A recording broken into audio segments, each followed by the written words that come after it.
2024 চনত প্ৰকাশ পায় এখন অভিনৱ কথনশৈলীৰে নিৰ্মিত মালায়ালম ছবি কিষ্কিন্ধা কাণ্ডম।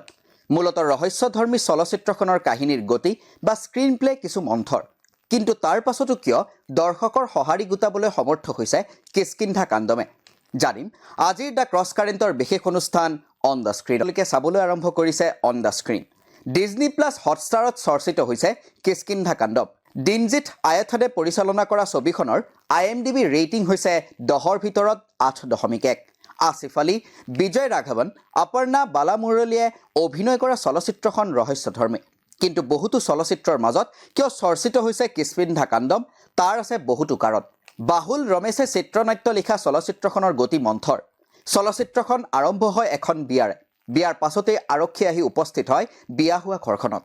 দৰা কইনাই কোৰ্ট মেৰেজ কৰি আহি এই ঘৰত দেখে আৰক্ষী আহিছে এটা পিষ্টল বিচাৰি।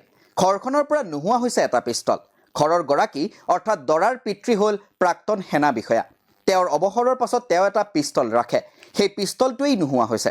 যিহেতু ঠাইখিনিত নিৰ্বাচন অনুষ্ঠিত হ'ব, গতিকে আৰক্ষীয়ে যিসকল লোকৰ হাতত পিষ্টল আছে সুৰক্ষাৰ বাবে তেওঁলোকৰ হাথিয়াৰ জব্দ কৰিছে। কিন্তু প্ৰকাণ্ড চৌহদৰ ঘৰটোত পিষ্টলটো হেৰাইছে। ঘৰখন আছে জংঘলৰ নিচেই কাষত। চৌহদটোতো আছে বহুতো গছ, তাত আছে এজাক বান্দৰ।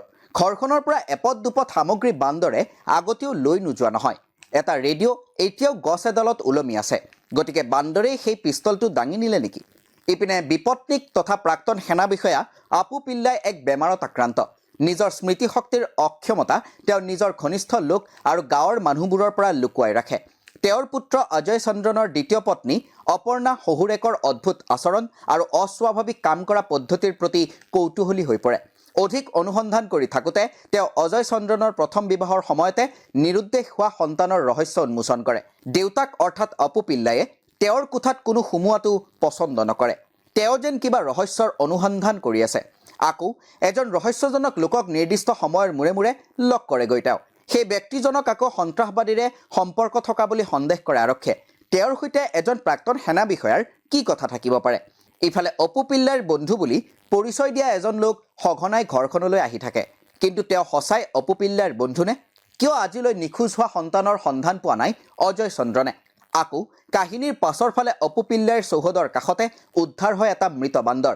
বান্দৰটোৰ গাত গুলী লগাৰ আঘাত স্পষ্ট। অপু পিল্লাইৰ পিষ্টলৰ গুলীতে নিহত হৈছিল নেকি বান্দৰটো? কিয় অপু পিল্লাইৰ পিষ্টলৰ পৰা নোহোৱা হৈছে দুটাকৈ গুলী? এনে বহুবোৰ প্ৰশ্নৰ উত্তৰ জানিবলৈ আপুনি চাব লাগিব কিষ্কিন্ধা কাণ্ডম। কাহিনীটোত সহজ যেন লগা জীৱনৰ আঁৰৰ লুকাই থকা সত্যবোৰ অন্বেষণ কৰা হৈছে। পিতৃ পুত্ৰৰ সম্পৰ্কক কলাত্মক ৰূপত গ্লৰিফাই কৰি দেখুওৱা হৈছে। তেনেই সাধাৰণ যেন লগা চলচ্চিত্ৰখনত অদ্ভুত প্লট টুইষ্ট দিয়া হৈছে। সৰল ৰৈখিক গতিৰে গৈ থকা চলচ্চিত্ৰখনে হঠাৎ কেইবাটাও নতুন মূৰ লয়।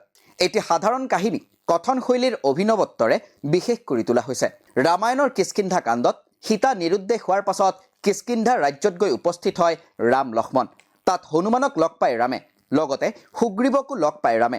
ভাই ককাই বালি সুগ্ৰীৱৰ যুঁজত ৰামে সুগ্ৰীৱক সহায় কৰে আৰু বালিক বধ কৰে।